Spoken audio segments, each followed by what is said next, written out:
Hi, it's Brad Monk here. Medium secrets to the paranormal. We're looking at glasswork today. Now, this is one of my all-time favourite things to use when I'm doing a paranormal event. I've been doing paranormal since probably about 2006, and I got into it through somebody contacted me, and it was like the third time that I've been contacted about doing paranormal, but I could not see at the time why I would be interested. Yes, it's lovely to speak to spirit and go to haunted places and everything, but I didn't understand because I was always into how I could help the world and how I could make a difference, and I didn't see how that would go about. But I learned so much from doing paranormal about energies and good energies and bad energies and working with spirit and using tools to show. And one of my favorites is glasswork, because with glasswork there's only a small portal, so I was never ever letting in a lot of energies into the place. And it was fascinating to be able to go around these haunted places and touch the wall with a bit of psychometry and get pictures and images of what it was like in the olden days. And sometimes they would play a video for me of what actually happened there, which was just incredible. Some of the places, oh my God. But also with the glasswork, yes and no questions, you could find out how they lived, what happened to them, what age they were, how they went over. So today what I'm going to do is I'm going to give you my secrets to using glasswork, so that if you go to a paranormal event, you can understand, you know what a medium is trying to do. A lot of people say to me, but you get that glass whizzing, and basically the secret to that is it's the energy. It's understanding what is in the room, what spirits are in the room. So sometimes I send out like a white beam around the whole building to find the areas where the spirits are. They're going to be the most active, because where the spirits spend most of their time is where you're going to get the active side. So we used to do a little tour around, and I used to tell them which areas are going to be quite active. But I did learn a little trick, and the little trick was that because of my energy and sending up a beacon type light, I could actually call in spirits, not just what was in the actual building, but also the surrounding areas, because there is fascinating history in the areas. And so it was really good sometimes to call in spirits, I mean, from orphanages and from all different things that happen locally and everything like that. And that gets on to me to give you a little bit of insight into when you're working with spirit, you've got to know certain spirit work in different way. If you're working with children, for example,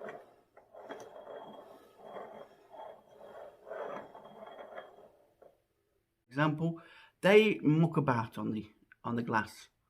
So then you can tell straight away. They will answer yes and no questions, but in a lot of the different time zones, children weren't allowed to talk. So you have to give them permission. So sometimes you have to give them permission to be able to communicate with you. But they love it when they see the glass going and they get involved. And I love getting them to do like pictures and all sorts of things and give you a bit of information. And sometimes that you can encourage them by singing songs like that they knew about in their era. So it was fascinating stuff when the children come through. It's better though when you get the adults come through, because obviously you can really find out a lot of information about it. And I know you can say, well, what, just with yes and no's? Yes. Just with yes and no's, you can find out a lot of information. And finding out the big picture is the secret to it all. And there's some places that I've actually been to where I had to help people cross over. And I know that as a paranormal hunter, a lot of people say, well, no, you can't take away the spirits. But in some circumstances, I found that as just a human person myself, if someone's being tortured over and over again, or reliving their last moments over again, the traumas, then often I've been sent to some places to help out. So I'm quite used to that. I call it rescue work. But it's so fascinating when you get into the world of paranormal. So let's go through the techniques of the glasswork. And I will, as a bit of a thing here, please, you've got to really try and have somebody who knows what they're doing, because I've seen a lot of mistakes happen. The glasswork's not so bad as long as you open up correctly and you close down the actual glass afterwards. and you also cut your ties to the place and the spirits as well before you leave. These are important things because the amount of haunted homes and haunted locations and places I've been to, and even because I'm a medium, I've even had spirit go down my own timelines and affect my mother and my friends and visit them. So it's very important to cut the emotional ties. One big thing I did learn, because my mum phoned me up one day and says, "Have you been to a haunted place?" And I went, "Yeah, last night I was at the Paranormal." She says, "Well, they came and visited me in the night. Did you come across such and such a person?" I was like, yes. Now, don't get me wrong, it was only happened once. After that, I definitely cut the ties and everything. But you don't always realise that even by talking about the place that you're going to, you can attach the place, which means then you can start, spirit world can come and communicate. But they tend not to leave the place, because that place is where their emotional self is, or their emotional connection, or something's there that's drawn them to there, and that's why the reason they are there. Okay, so what we're going to do is I'm just going to go through the top tips with the glass work for you. So if somebody bends the finger like that, you'll tend to find that that's how they push the glass. So spirit world will use your finger, but they won't bend it. So that's hard to tell if it's somebody doing it themselves or somebody's in the group is actually doing it. Another thing is, I always get this, and it makes me laugh. "Oh, let's see if the glass can move. You're doing it this way." Well, it would eventually, but you imagine the energy is coming through your finger into the glass.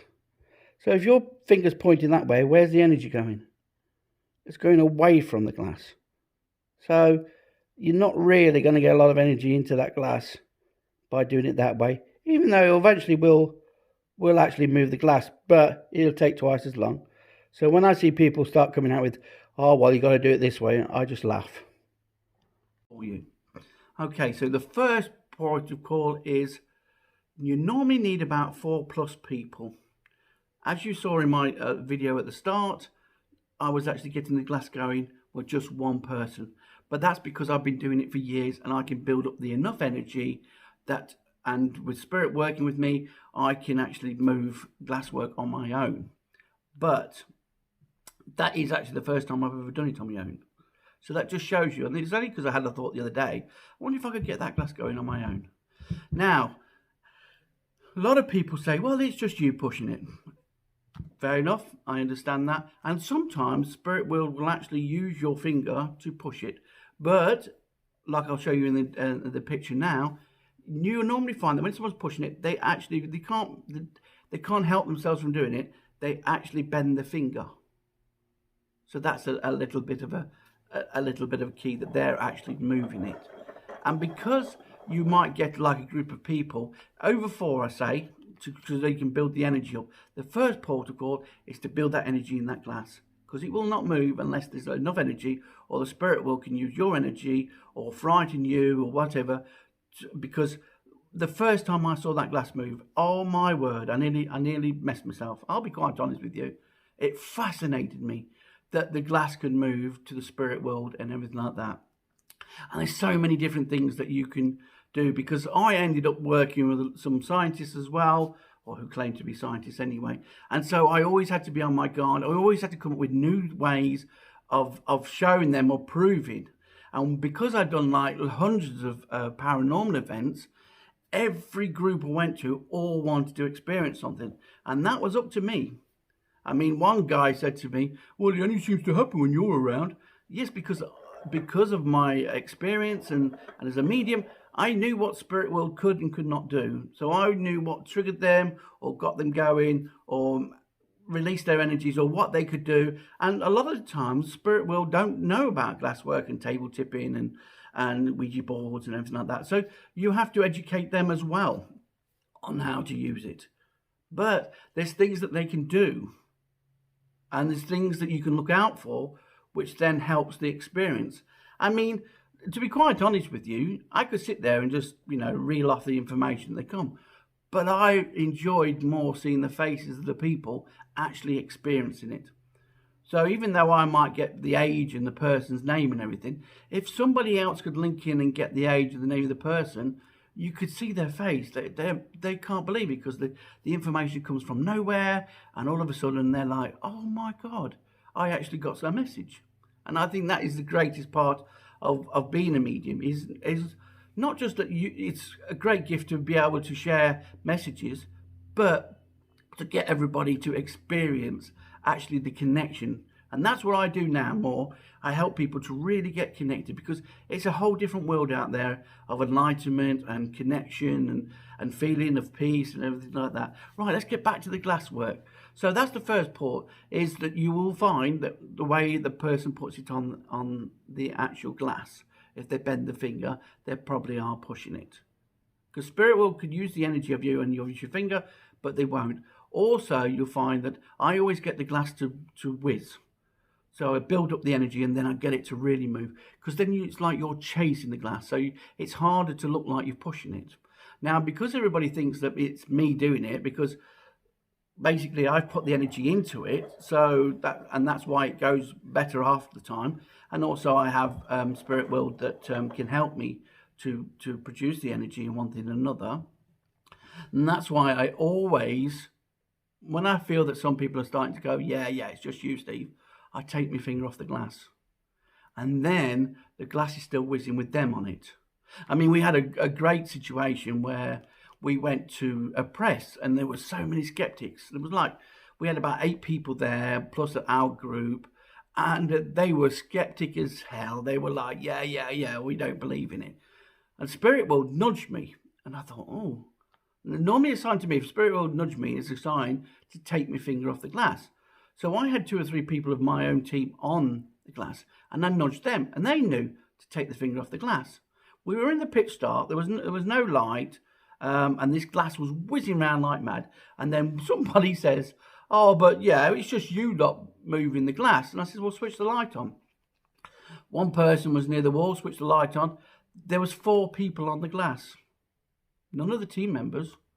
It was just the people from the press. And they just looked and went, oh my. And they said to each other, did you push it? Did you push it? Did you push it? And I was laughing to myself. And I was like, thanks, Spirit, because, you know, I'd proven to like the greatest skeptics, because you're all right if you've got an open mind, but you've got to understand, which leads me to point 2, is that when you focus on the glass moving, you can actually stop it from moving. So some little trick that I always do is that I try and open up the people. If the people see the glass moving, then automatically their emotions and everything will feed the glass and you're all right. But at the start, you've got people who are thinking, oh no, this is a load of rubbish, da. So I get them to take the finger off the glass. So they're on the glass, and then if it's not moving very well, I know that there was probably 2 in the group, 2 or 3 skeptics in the group who are trying to stop that from moving. Or have not meaning to, but they've put the energy and I've really focused on it. You know, if you focus on something, you're sending a lot of energy, you stop the flow. So I get them all to take it off. I imagine them opening their heads and then just to relax, and then normally the glass goes mad, and then they're okay with it then.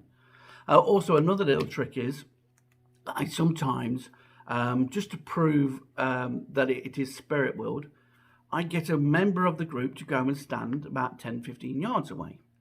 And I say to them, in your head, I want you to work with spirit, and I ask spirit to work with them, and I want you to move the glass, and I want you to just say, stop, go, just that. That's all you want to say in your head. I said, let me build up the energy of the glass going, and then you start off and you do it. And they're standing 15 yards away, and then all of a sudden they'll say stop, and the glass stops. They'll say go, and the glass goes. And I say to them, well, did it do it when you're in your head? They went, oh my God, yes, they did. And that really gets them going because they're not even part of it. So they can't influence the glass or anything, but they're speaking to spirit and they're actually utilizing the actual glass. Now, I have had times, especially when I was working with the science-based people, that they would try anything to try and put me off.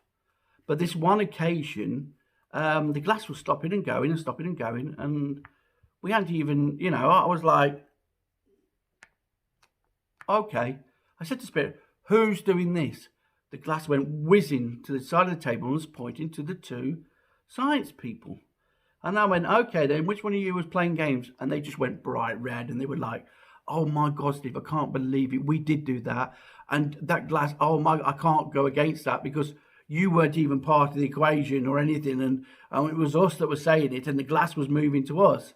And so that's one of my big things that I do when I do paranormal, because it really does prove that the spirit world are working with you and utilizing the glass. So as I say, the glass work is wonderful. Yes and no questions.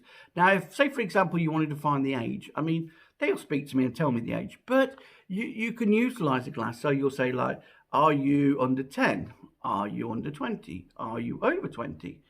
And then you keep working until you get the right age. Another way is, like, if you want to get the initials of the person as well. So I normally go through the alphabet and I ask them to stop the glass on their first beginning of the name. Now, you've got to work out that some of these people were illiterate. So a lot of the spirit world, because of, depending if they were in the 16th century, 14th century, 15th century, whatever, some of them can't read or write. So it doesn't always work. But they hear, when they hear you go through it, A, B, C, D, E, F, G, H, I, when they hear the beginning, they can understand, so they stop the glass. And you can even spell out the name, or you'll tend to find that somebody in the group will get a name. So if you say, oh, it's T, mad times people go, oh, it's Tom, it's Thomas, it's, you know, but some people, you could tell in their faces when they just had it, hear it straight into the head. And that's the thing about messages. It comes out of nowhere to you. It's not a case of, when you start to think, oh, you know, if I said to you now, think of someone's name beginning with T, you know, your brain will automatically produce a name. But when it comes out of nowhere to you, then that's spirit world. And that's a little trick of the trade there for you. So glass work is amazing. So what's the next bit of the glass work? Okay, so we've built the energy up. We've worked out what the spirit is and how they will utilize the glass. We have yes and no. We get their age. We get this, that, and the other. Now, sometimes we sometimes get a situation where a spirit is drawn to somebody in the group, and a lot of people are why are they? I used to say, well, is there somebody in the group that you are fond of, or and they would go there, and the person would be like, well, I haven't got anybody in spirit. But then when we further get into the information, we find out that they are a reincarnation of a partner or a friend that the person has been searching for. So how weird's that? That even a past life can come into play. And the most craziest thing of all is that I've been doing the glass work with somebody who was in a coma.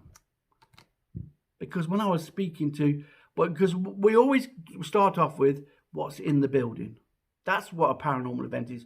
You're investigating the building, you're finding out what's in there, you're finding out the history, you're finding out information that you can collaborate, or you can find out the story. And some of the stories I've found out are not even in books and everything, so that makes it even more sort of like brilliant. But I always start off with the spirit world, and then I move on to family members, because I'm always guaranteed that somebody wants to get a message across, or somebody needs a message, or somebody needs some guidance. And I can tell by the energies when it's a family member, because the family member will be similar energy to somebody in the group, where spirit world tends not to be. When I was speaking with a ghost, or if you want to just, I just see him as someone's loved one, really, even those going back to the 16th century or whatever. But yeah, so that is one thing that I always pick up. Oh, this is a family member coming through. And I always bring the family member through because it's so important for the person. It's part of their clearing in life, or clearing emotions, or maybe they're upset or needed to speak to one more. So I never turn that down, and it's been quite a few magical moments. I even had a place that we went to. The family member was so much wanted to come through. They stopped the spirit world. They stopped the spirit world, and I was like, this is not right. There's something not right here. And then the true story came that this person so much wanted to speak to the loved one that they actually stopped spirit from the place coming through, which I would normally not accept. But because it was an important message, I allowed it on that occasion. Because as a medium, you've got to make sure that everybody's okay. You've got to make sure that they're emotionally okay. You've got to make sure that they, you know, if they're having negative energies as a part of them, it can affect them. And I always say to anybody, if anybody's feeling a bit funny or whatever, let me know, and all I do is put unconditional love into the body, which clears out if something stepped inside them, or something is affecting them, or something is emotional. Because sometimes a family member will bring through their illness of what they've gone over with. So you're getting people in the group starting to cough and to hold their chest, and I laugh. I mean, the most funniest one ever was that one of the lads, we went to a cemetery, and one of the lads, his leg went. He couldn't, and his thumb, he couldn't bend his thumb. And I was like, and his legs sort of stopped working, and he was like, had to sit down. And I went up to him, and I tried to physically bend his thumb. His thumb was like that. It was stuck like that. And could I move it up? No, I couldn't. And then it came to light, his granddad had his thumb shot off, and his leg, he lost his leg in the war. So that was even more marvelous, because it was validation, and it was physical validation, which is, you don't always get a lot of that because it takes a lot of energy to do. But his granddad was so much wanting to speak to him that it was just incredible. I mean, somebody, I went to do a house cleanse, and they wouldn't even let my friend leave the building. They kept her on the floor, and I was like, why can't you get up? And they were like, no. And that was because they thought that I wasn't going to help the child out that was been sleeping in a ley line, which was causing to have all rashes and everything on the head. But because you've got to be very careful nowadays when dealing with children and one thing and another, I was going to send my soul and sort it out later. But the grandma would not let one of our members go until I sorted it there and then. And so I did. And I explained it to the family, if it's okay. I said, you've got to move that cot out of that ley line, because that energy is causing the rashes, and I will heal the rash. And afterwards, they never had any problem. No more rashes, no nothing. So it's a wonderful world when you get into it, and about energy and energy rebuild and one thing and another. Right, getting back to the glass work. So family members can come through, and the glass work is really quality. See somebody stepping into me now. I had a throat condition. Okay, but I'm trying to teach people about glasswork here, guys. Okay, so step back. And that's another thing to do. If something steps into you and you don't feel good, I just ask them to step back. You're in charge.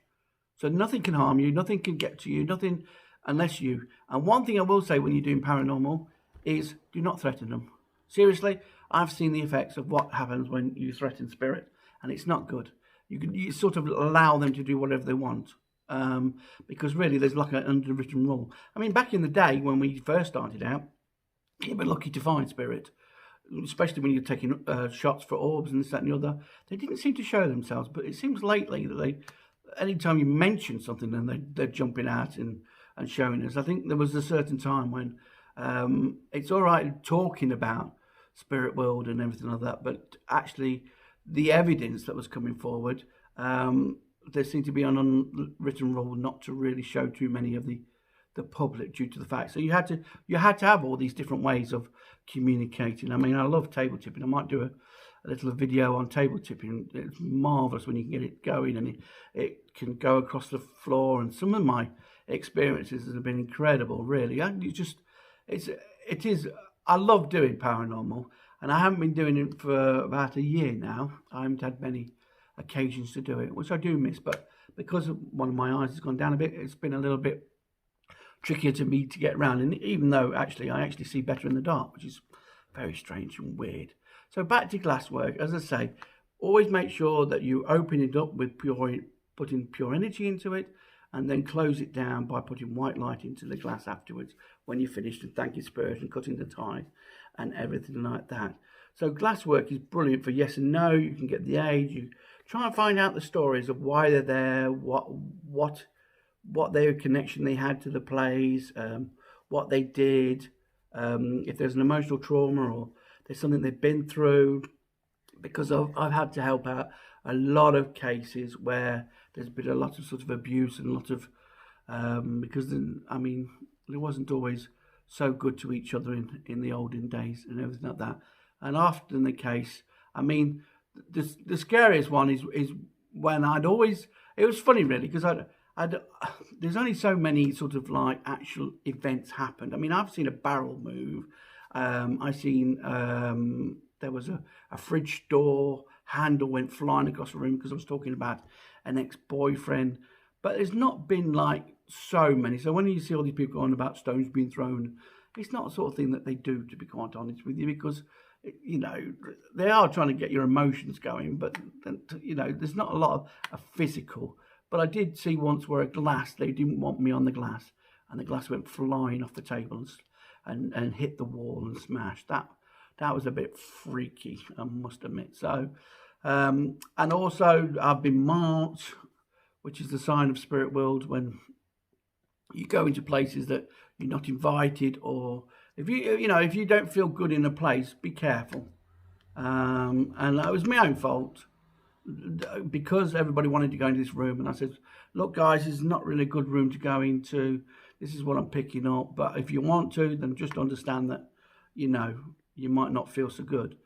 And I went in there to protect everybody, and they marked me, and a massive mark on there around my neck, and it's a sign to spirit that I'm that I've crossed them, and I'm open to them hassling me, sort of thing. So I mean, the weirdest thing that I helped somebody else out was this lady was a witch in her past life, and she was actually marked all over her chest, her back, and so because she's partly recreated her past life, she got all the markings on her body like she'd been whipped, because they were frightened of her.